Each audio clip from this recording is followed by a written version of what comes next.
मित्रों, द्रौपदी भारत की वह प्रथम महिला है जिसके 5 पति थे या वह 5 पुरुषों के साथ रमण करती थी।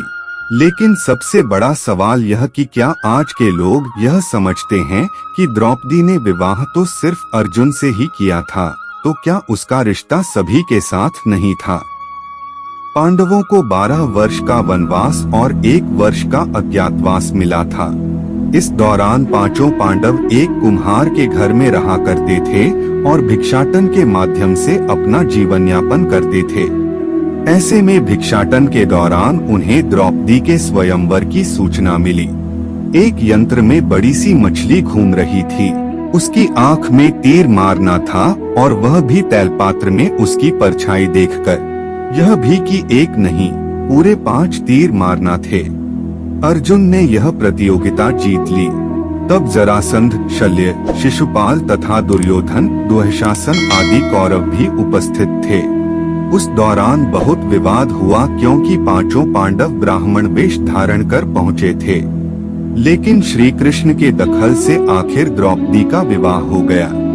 5 पांडवों से उसका विवाह कैसे हुआ या 5 पांडवों की वह पत्नी कैसे बन गई, यह बहुत लंबा किस्सा है।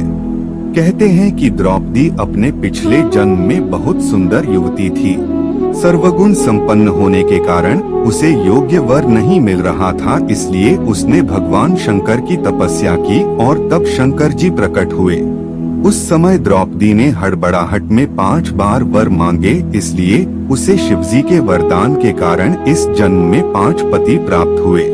जब भगवान शिव ने द्रौपदी को 5 पति प्राप्त होने का वरदान दिया था, तब वह भी ये जानते थे कि उसे अपने 5 पतियों के साथ पत्नी धर्म निभाने में समस्या होगी। इसीलिए उन्होंने द्रौपदी को ये वरदान भी दिया कि वह प्रतिदिन कन्या भाव यानी कौमार्य को प्राप्त कर लेगी।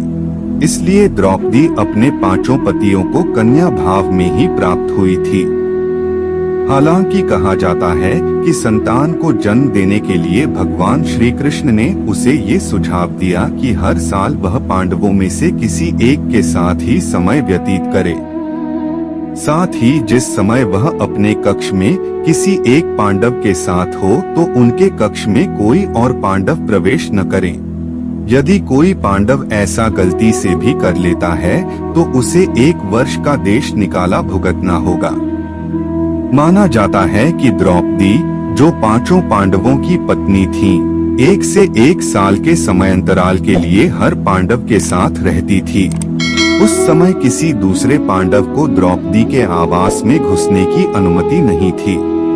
इस नियम को तोड़ने वाले को 1 साल तक देश से बाहर रहने का दंड था।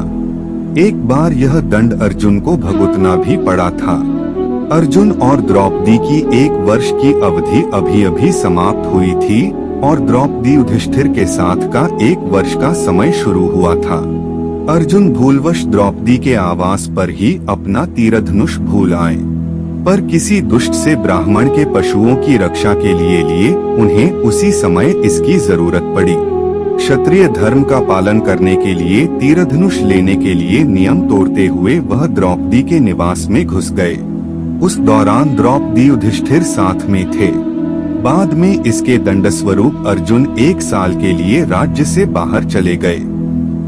इसी 1 साल के वनवास के दौरान अर्जुन की मुलाकात उलूपी से हुई और वह अर्जुन पर मोहित हो गई। ऐसे में वह उन्हें खींचकर अपने नागलोक में ले गई और उसके अनुरोध करने पर अर्जुन को उससे विवाह करना पड़ा।